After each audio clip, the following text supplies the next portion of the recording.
Yes, we are here in Gordids Bay along the N2. We are constructing a river from Lowry's Pass. 2 years ago, there was a disaster that happened. There were floods. So actually, now here we are controlling the river in a lane that is needed to be utilized under the seat of Cape Town. Without this project that we are having here, there is no way they can use it.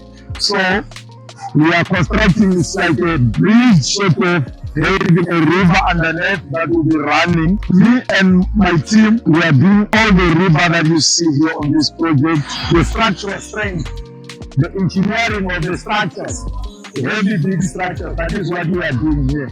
So this is the third year on this project. So massive. This is a very big project. We are taking 4 years. This is the third year. So next year we'll be still here. Today we are busy doing the casting of the concrete. We're having 4 of these kind of structures. Down this side we are having these other 3 structures from this one.